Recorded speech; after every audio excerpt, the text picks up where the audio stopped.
Hi, everyone. It's Tracy, content producer for the podcast, and I can't wait for you to listen to this thought provoking episode. This was a special one for us with the American Bar Association.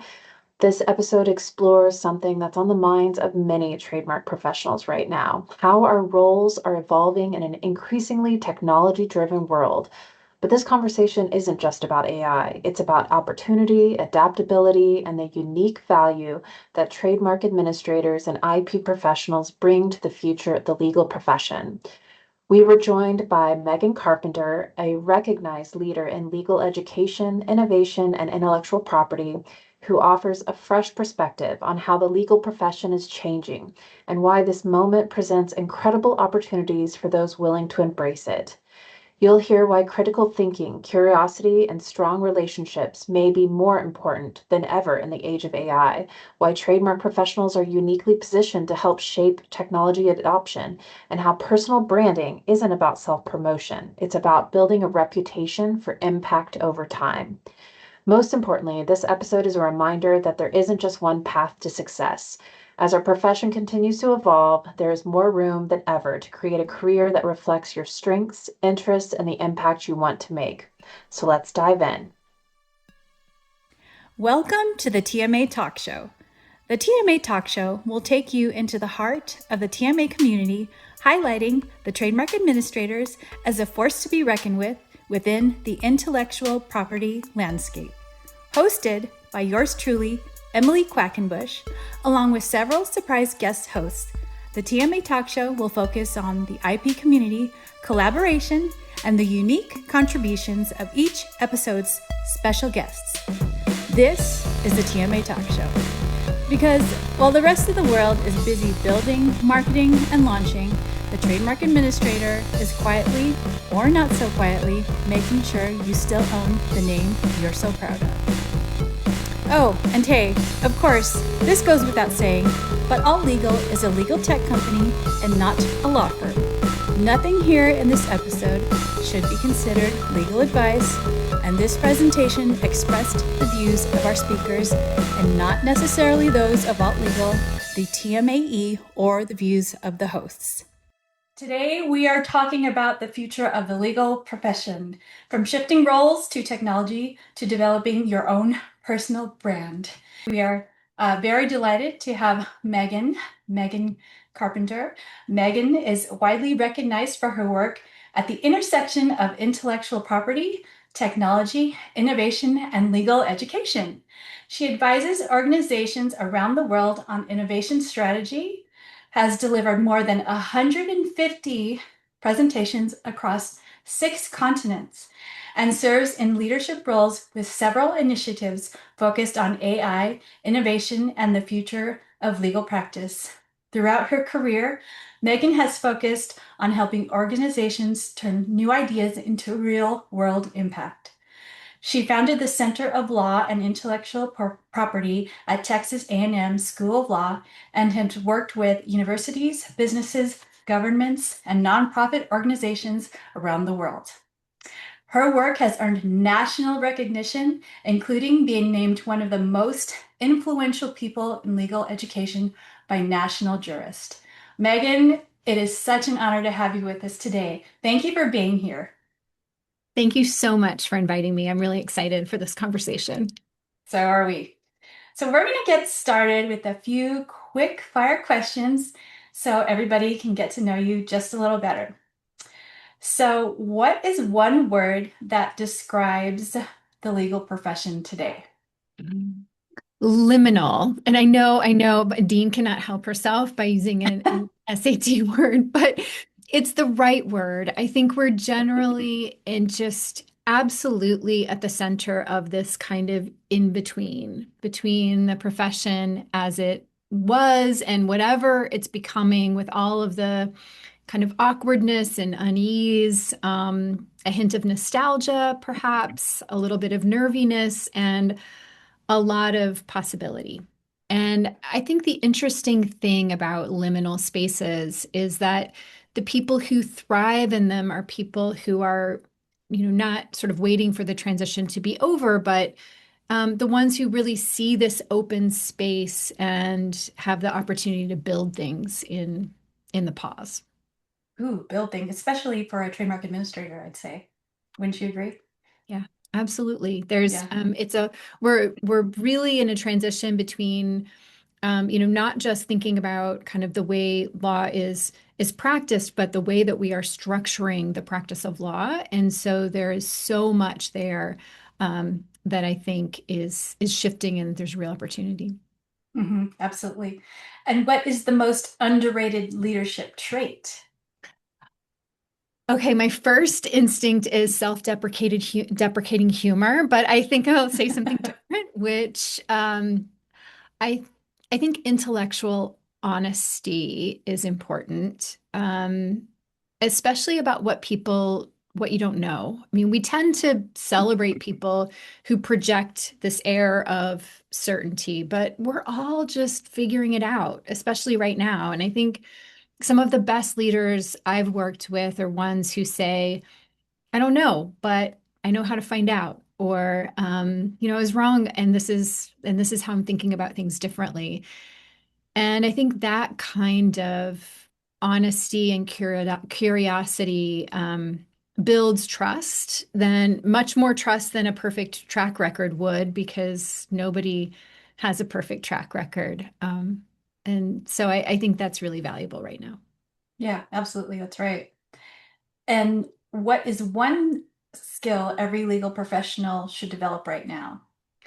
Hands down, critical thinking. I think the ability to evaluate AI output, but to exercise critical thinking in all kinds of Mhm. contexts is really important. And I know we'll talk some about AI today, but just the use of AI is table stakes at this point. I mean, when we look at some of the surveys, you can see like 90% of in-house general counsel are using AI tools. And so these are sort of becoming standard, but the differentiator is really going to be the person who can um, not just focus on use, but can look at that kind of output and say, is this right? Is this Mhm. complete? Is this what I asked for? And and I think that skill is in essence professional judgment applied to a new tool. And I think that's something that the legal profession has always done well, but we need to extend it into new spaces now. That's right. And that's the word that comes to mind to me that you just said is tool. Mm. It's not a replacement, it's a tool and it must be used correctly. It's an assistant, right? It's a tool. It's not a replacement for Absolutely. what we are doing. And could you please finish this sentence? The future of the legal profession belongs to people who.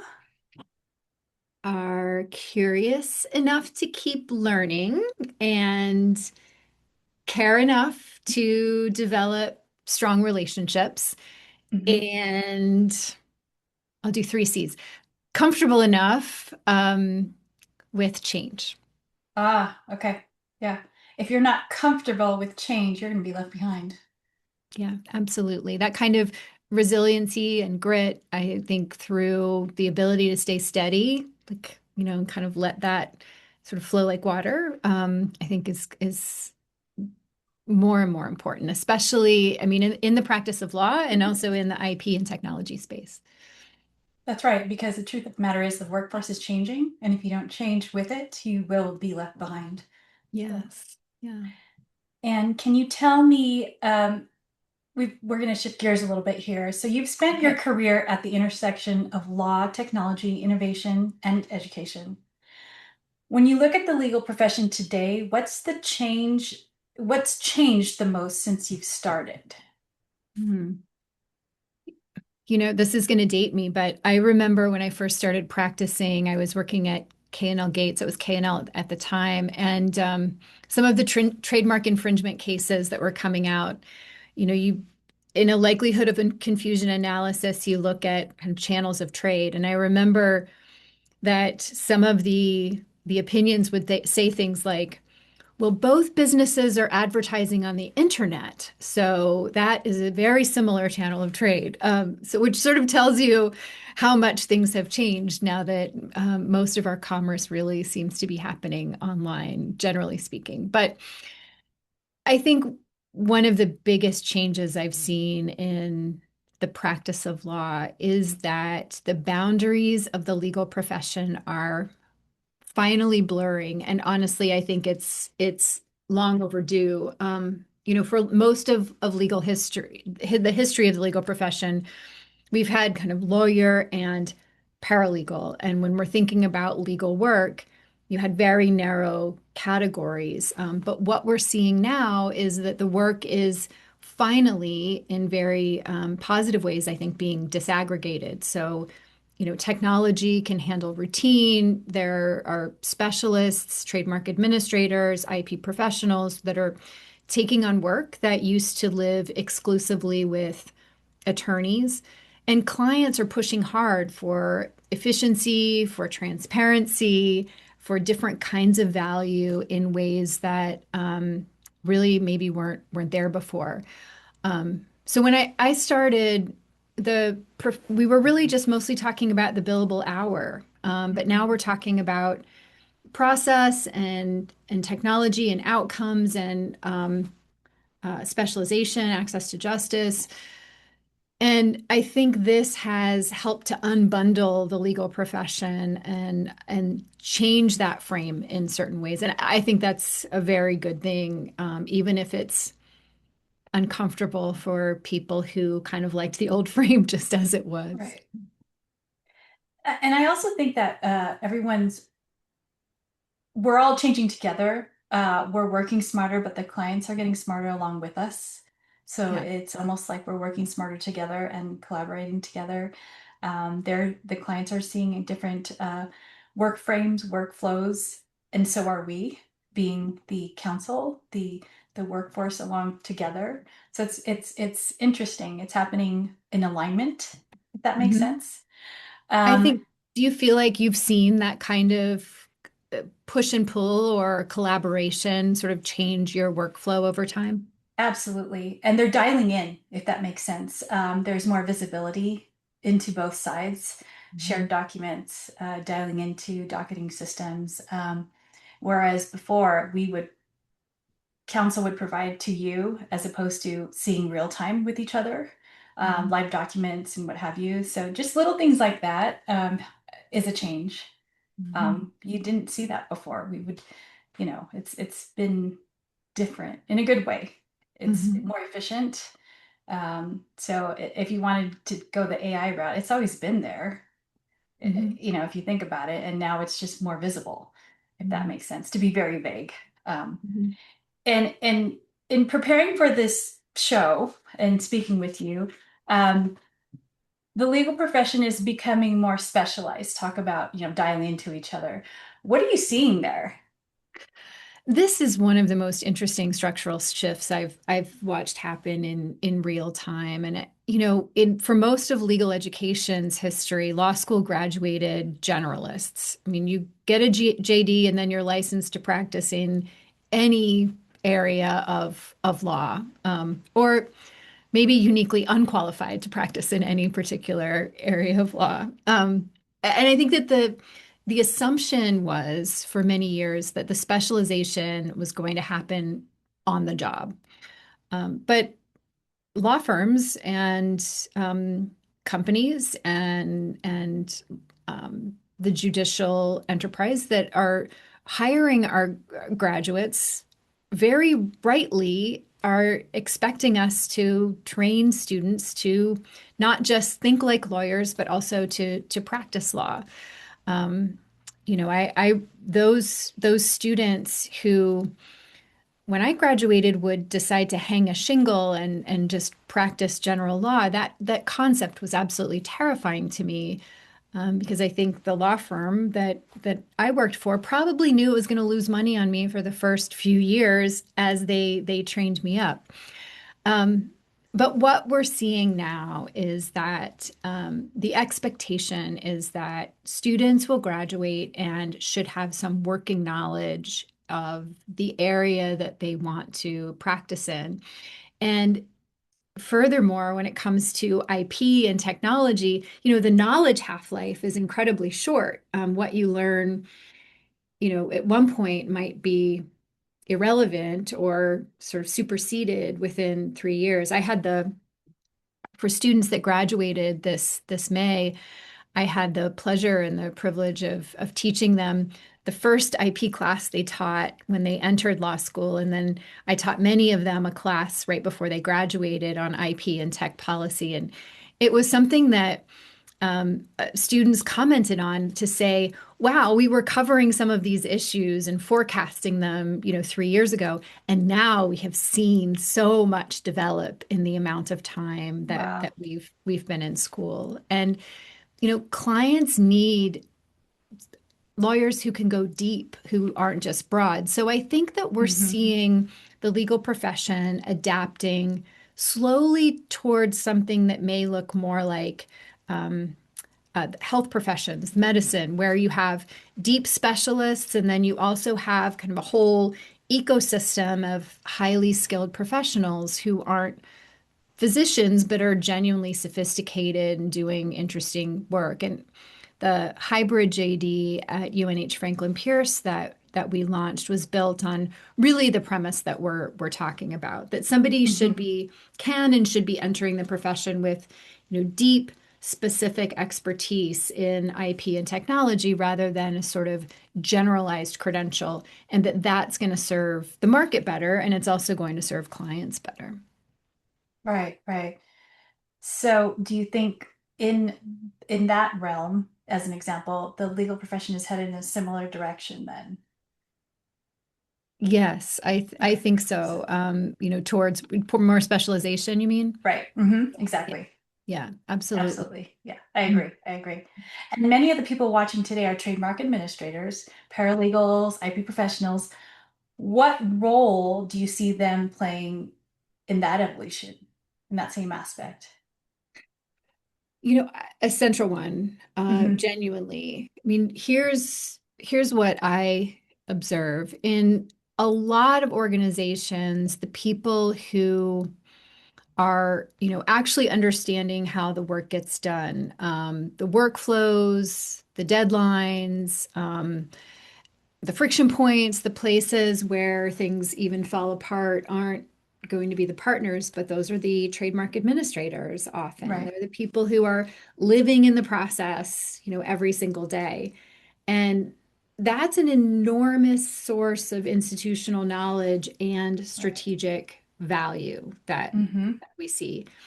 And as the profession evolves, as technology takes over some of the truly routine work and specialization deepens, I think that the people that understand that substance and that operational component are becoming indispensable. I mean, and not Hmm. just as support, but as leaders through this process. Absolutely. Yeah. The gears of the machine, if you will. Very Yeah. much so. Yeah. And do you think the title paralegal still accurately reflects the work many experienced IP professionals are actually doing? Honestly, no. Right? Not for a Why? lot of not for a lot of people. I mean, I'm kind of a word geek. So, Yeah, yeah. I think the prefix para, when we think about that, is like an ancient Greek Yeah, prefix that means, um, alongside, beside, like yeah. outside and Part accompany. of, half Yeah, of, yeah, right, right. yeah, like sort of ancillary in a way. Mm-hmm. And I think that paralegal is a useful term for some things. I mean, it does describe a category of professional that's working alongside attorneys in ways, but for experienced trademark administrators that are doing, portfolio management, vendor relationships, process design, Mm-hmm. technology evaluation, I mean, I think that paralegal at the same time can really undersell the function Yeah. by a lot. And I mean, I think about how some other professions have handled similar things where like secretary becomes executive assistant, becomes chief of staff. And And that's not just kind of an arbitrary change of title, but because the scope and the sophistication of the role changed, and then the title kind of eventually catches up with that. I tend to think I think when I created the Center for Law and Intellectual Property at Texas A&M, I was the first intellectual property person that they had hired, and we started to create these different programs and components. And so, the faculty is sort of the school as a whole was voting on whether to create this center. And one person stood up and said, aren't we really putting the cart before the horse here? And I was able to kind of show what all of the things that we were doing, sort of the Mhm. functionality and what the scope is of what the organization was doing, and saying like, we've got the horse. Like I just want to name the horse. Like let's call the Mhm. horse.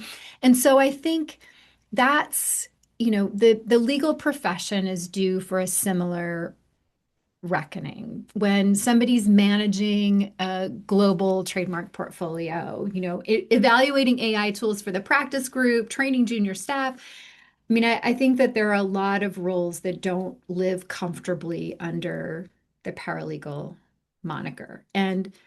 Um, and so I think it also matters in title because Mhm. titles, naming the horse, matters because titles and names shape, and we understand this as trademark people, shape how you're perceived, Yes. how you're compensated, how much Yes. you're trusted to lead. And I think there are a lot of IP professionals that are doing leadership level work Mhm. in roles that may not be described or compensated as such. And I think it can hold people back in a way. Yes. Yes, yes, and yes. And shall we start a movement? Yeah. Are you Right now? What do we here. do? Yes, We'll call it Name exactly. the Today. Horse. That's right. That's right. Name the TMA horse, or should, yeah. Um, Absolutely. I agree. And I think we don't know what to do about it just yet, but perhaps, this is a cause to open, I don't know, something to, because you're right. It does matter. It does, it will cause something to live properly. I like how you worded that. It doesn't allow the role to live properly. So I don't know. Maybe we can do something about that.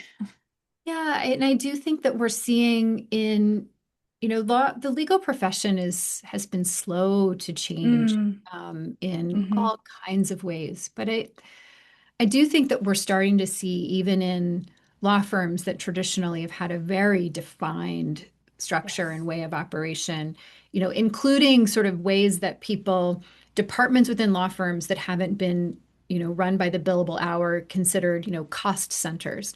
And I think now we're seeing data analysts and technologists. And so I think things are starting. It's taken a long time, but I do think this Hmm. kind of unbundling of the legal profession may allow openings for a variety of different types of titles. And so this might be a really good time for that kind of movement. Yeah, and we're talking about it right now. So I don't know. Now my ideas, I get all these ideas in my head, and maybe we can start this movement. I don't know. Mhm. More to come, everybody. More, okay. Keep me Stay posted. tuned. So we can't talk about the future of the profession without talking about AI. What's your view of where we really are today versus where the hype says we are? And are there skills that will become more valuable as the profession actually evolves? What are your thoughts on that? Yeah, I mean, I think the hype says that AI is on the verge of replacing all Yeah, lawyers. yeah, right, right, You know, the Shakespeare, let's kill all the lawyers right. is, But it can't being, happen without a title change, so don't worry, yeah. everybody. I think, and I think there are going to be significant changes, but the reality is much more interesting and more nuanced than the hype. I mean, we're Yeah. at a genuine inflection point. I don't want to Hmm. minimize that at Sure. all. And we have people, I think AI is an incredibly effective and productive tool to use in all kinds of aspects of the legal profession. And in the trademark space specifically, we can dig into that. And of course, we're also dealing at the same time with, hallucinations, and, lawyers sort of increasingly being sanctioned by Yeah. courts for submitting information, harkening back to the critical thinking skills we were talking about Yeah. earlier. Hmm.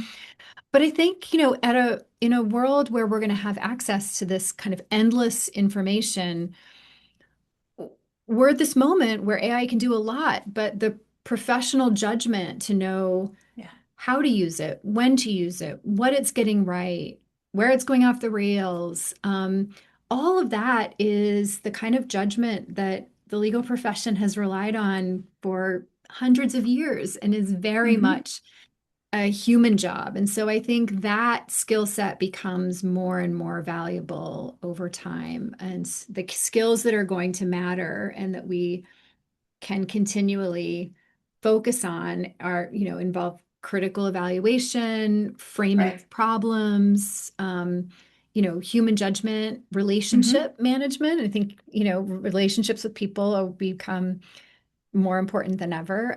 Communication skills, all of that, those are very human skills. And ironically, I think AI is making those skills more important rather than less important. Yeah. Yeah. So on that note, a lot of people hear AI. I like to say TMAI. Get it? TMAI. And immediately jump to concerns about jobs. You tend to frame it differently. Why? I'd like to hear about that.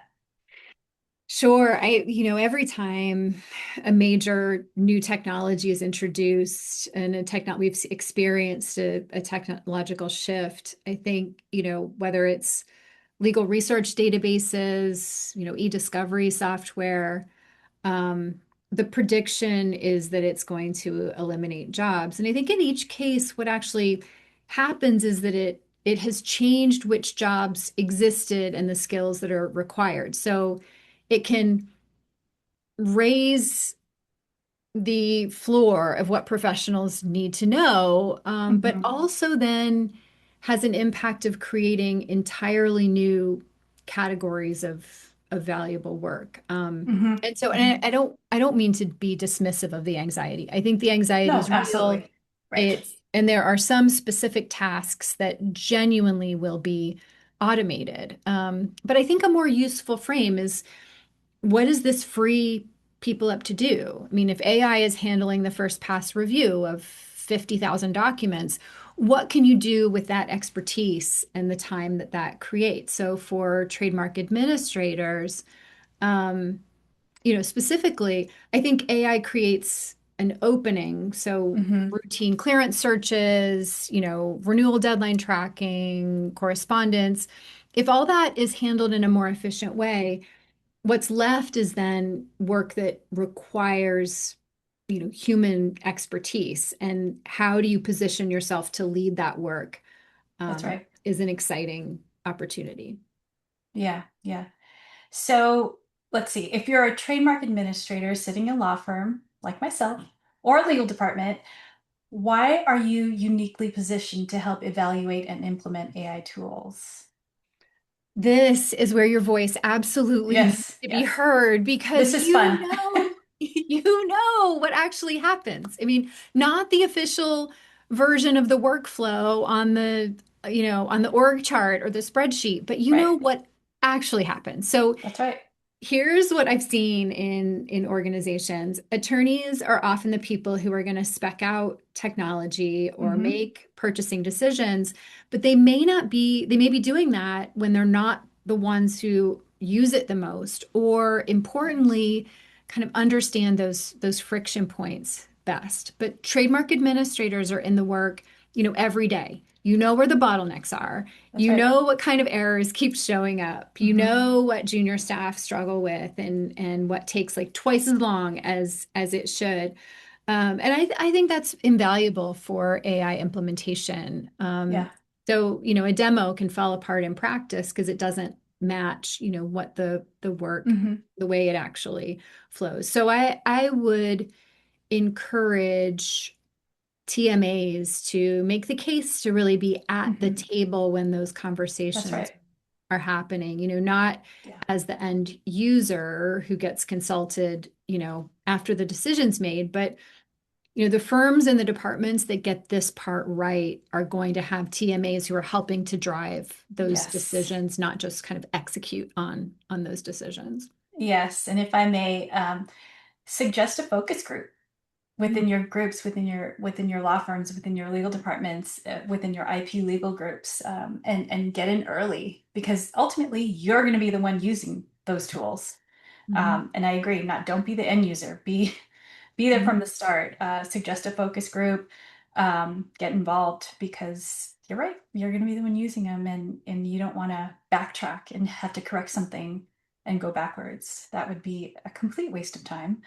So, Yeah, it's not going to save anybody any money. It's not going to make anyone more efficient. And Emily, I totally agree with you. And one of the things that I feel like as a decision maker can be, relevant to me is if somebody comes to me with not just kind of an idea, but a solution. Here's the problem and here's a solution. mhm. And then some kind of short time horizon, if people use the word pilot, like here, let's just pilot this and see how it goes. That can help move things forward and make people less afraid of Right. exploring a particular avenue. Right. And it's a good way to, if you're not one to just say, "Hey, I have an idea," just be in the background and be a user. You don't have to, maybe get somebody else to propose it to you. Go to your IP managers, go to the attorney that you might feel closer that you're able to work with and talk to. You don't have to propose it yourself if you might be, more of an introvert. You don't have to, I'm not, you don't have to be the one to propose it. You could be a little more quiet and be, the one in the background using it and then propose your information that way. Now I'm opening a whole different kind of subject. Introverts versus you know, non-introverts, but that's a whole other podcast. TMA Talk Show. Chris will put the link in the show notes. Just a shameless plug there. Anyway, because we cover all kinds of subject matters. But moving on, I'd love to shift gears here and talk about something you spoke about often. Personal branding, speaking of advocating for yourself and personal branding, great segue. When you hear that phrase, what does it mean to you, Megan? Mhm. This is one of my favorite topics, and Yay! I love that we're having it Good. on a podcast about, talking to trademark people Yeah. because the analogy is almost too good. I mean, I feel like a trademark at its core is a source identifier. It tells people, this product or service comes with, is associated with this particular source, and it is something that is distinctive. It involves goodwill, and I think of trademarks as a basically a storage container for information, a kind of Mary Poppins suitcase that if you open it, there can be, you see the golden arches of McDonald's, and you can see even though it's such a simple shape, there are so many things we can tell about that the product, the service, the straws, the menu items, the bathrooms, the floors, Mm-hmm. so much that comes along with that particular brand that you know. And I think, personal brand is very much the same way.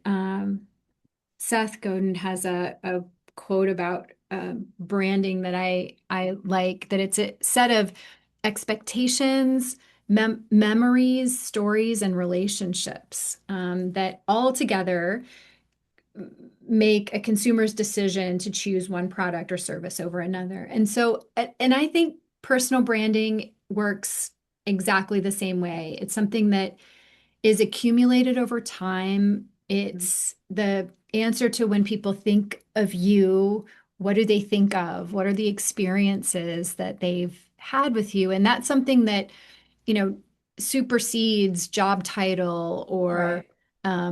employers. And in the IP and tech space, it's a small world and people kind of go to different places. So building that kind of it's about your impact, not Mm-hmm. necessarily your role. And it's something that travels with you and aligns with your values about who you are. And I guess just to take the trademark analogy just a little bit farther is, this episode of the podcast is called Acquired Distinctiveness, which in trademark law, is the doctrine that says that a mark, that maybe wasn't inherently distinctive at the beginning it becomes distinctive with use over time. And so I think of personal branding as really that kind of secondary meaning.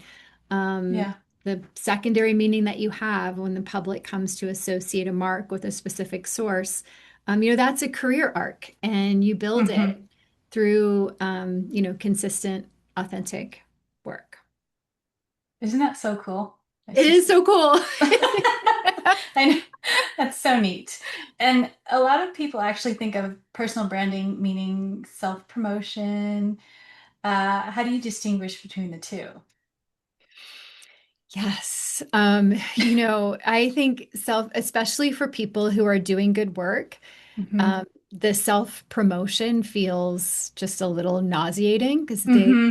Yeah. I'm doing really good work. Yeah. And so I distinguish self-promotion, which is more kind of look at me, look what I did, Right. and what makes a personal brand. And Hmm. I often frame personal branding around um, four specific concepts and authenticity, impact, communication, and vulnerability. And I'll talk just very briefly about each of those as kind of the building blocks for a personal brand. And I don't think any one of them is about self-promotion in that kind of crass sense. Authenticity is at its essence embracing what makes you, your career, what you care about, makes you you.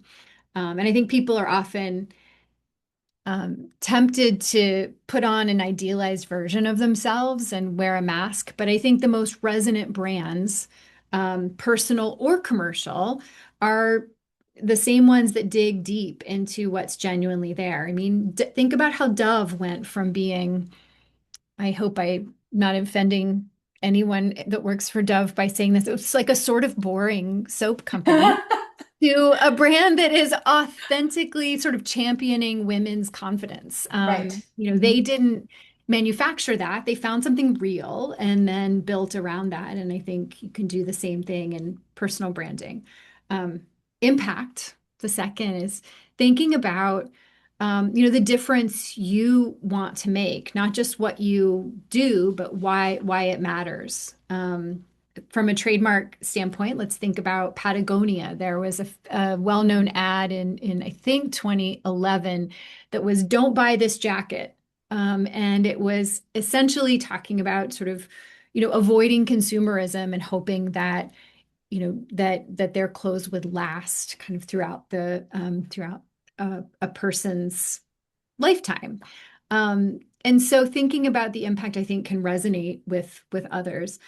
Communication is boiling it down. In Hmm. leadership workshops, I'll do an exercise where I'll ask people to tell me about yourself and what you do. And then I'll ask them to kind of say, tell me that in one sentence. Now, boil it all down to one sentence. And then now 5 words. And that when you distill that sort of at your essence, have done the hard thinking to distill yourself into the most essential message that you want to get out. And then the last one I will share is vulnerability, which I think is the one that makes people sometimes the most uncomfortable, is something Sure. that I struggled with over time. It's scary, but it also does the most work. I mean, Brene Brown talks about sort of courage as comes from the Latin core meaning heart. And Hmm. I think having the courage to be imperfect, to talk about what you've overcome, not just like my biggest weakness is that I'm so perfect, but to show up, as a real human being, not a polished resume. I think that's where real human connection happens. And so, on top of all the AI stuff that we've been talking about, that human connection is increasingly more valuable, more important than ever. That's right. That's right. And I've always said that branding just has a huge human side to it. Everybody connects to brand brands and branding, and you have childhood memories and connection to brands. It's amazing. And then we actually have a whole episode on that too, brands and connection for the love of brands. It was really, really fascinating to talk about that. And Megan, you've spent a lot of your career building things that didn't exist before. One example is the hybrid JD program. What made you think that idea was worth pursuing, and what did you learn from leading change from that experience? Can you tell us about that a little bit? Sure. It might be a combination of kind of honest diagnosis of the market and then like a little stubbornness. Um, but when it comes to IP and technology, when you think about kind of what is valuable in the market, where people who know the substance deeply and are using this technology in sophisticated ways. And the hybrid JD grew out of this kind of clear-eyed look at what the market actually needed versus what legal education had been providing. And it's fair. What legal education was producing were more generalists who then spent years learning on the job, and that's not right. And I kept asking why, and I think the answer was basically inertia. It's how law schools have always worked. But you know, I was so fortunate to have a team that was committed to really pursuing something that would um, would give students coming in the kind of expertise that they needed to hit the ground running, but also to make a legal education accessible to people um, who otherwise wouldn't get it. I mean, if you think about law school being designed as an extension of universities, really, of Mhm. saying you could be a working professional, and in order to become a lawyer, you have to quit your job, you have to move somewhere for 3 years, maybe you sell your home, and immerse yourself in this experience. You're and not to mention you have to pay a lot of money to do that. Yeah, um, you're leaving out, you're narrowing it down to a very privileged group of people, and you're right. leaving out a lot of people who would be phenomenal attorneys someday. And we have such an access to justice crisis right now in the United States. I mean, I think we rank last among the 43 wealthiest countries on access to legal services for people. So the hybrid JD was an opportunity not just to provide the specialization that we've talked about, but also to make a top-notch legal education accessible to more people. They can stay in their jobs, they can stay in their homes, they can learn when they learn best. And we've and all of that has in the 7 years of the program's existence has really been it's borne out. We have people who are caregivers, people who are doctors, people who a lot of TMAs. We have all kinds of people who come from very different backgrounds, people all over the world who can now become lawyers in a way that enables them to maintain their career and their families at the same time. Wow, that's amazing. Thank you for doing that for our community. It That's was a team. It was certainly a team effort, and it has been incredibly gratifying. I'll share when the first class graduated, we had only 38 students in that very first class, and I thought I'd have them all over at my house because it was a kind of wow. a celebration. So at graduation, I got the numbers of the people who were, I said, how many guests are they bringing? And so I know how many to plan on. Well, it turns out that each student was bringing an average of 7.8 guests to Oh, wow. graduation. Those people would not fit in my house at Right, that right. level. And you realize that when people are in law school or commit themselves to a dream, it's not just that individual. They have a whole team. That's the tip of the That's right. iceberg. And they have family and friends, and all of those people are in the experience with them. And I thought it's a big testament to both being brave enough to seek a goal that you so desire, and then to have a team of people to support you in that is something that's really special. And you're not just affecting one student. You have trickled down and affected that many more people in that community. And so that's amazing. That is congratulations. Oh, That's thank you. huge. Wow. It, Wow. I'm just taken a little bit by that. That's great. Thank you for doing that. Many TMAs are constantly trying to improve processes and introduce new technology or convince stakeholders to try something different. What advice do you have for people trying to drive change in their organization? Talk about change. You proved to us that you can drive change by doing that hybrid program. So thank you. People to drive change in their organization. And how do you know when an idea is worth fighting for, just like you have with your law program there? this is, I think the legal profession, whether we're talking education, law firm, in-house, there is a lot of reluctance around, there can be a lot of reluctance around change. So I think a few tips I would say. First, um, you know the difference between an idea and a solution. So you can say like AI would help with renewal tracking, but that's but a solution is sort of here's the problem, here's how I want to approach it, here's what success looks like, here's how we know if it's not working. And I think that decision makers are often more receptive to solutions. The second I would say is find allies and build a team before making your case to the skeptics, but make sure you include skeptics along the way. Skeptics will come up with the best questions and help you think through problems. In any kind of team that I'm assembling, I always want a curmudgeon. So bring a curmudgeon so that you can kind of overcome those and make sure that you're accounting for all possibilities. And then I think, it's possible. We talked a little bit about this earlier, but, be willing to start small or temporary with a pilot, a proof of concept. Because if you try something in one corner of the practice and see success, then you can, small wins build Right. credibility. And, then the credibility builds a sort of permission to try bigger things. So I That's think those are right. a few ideas. And the small wins are worth it for Yeah. sure. Yeah, Those absolutely. are And they always help, worth it. they can help like, you know, winnow some problems and That's right. yeah. Yeah.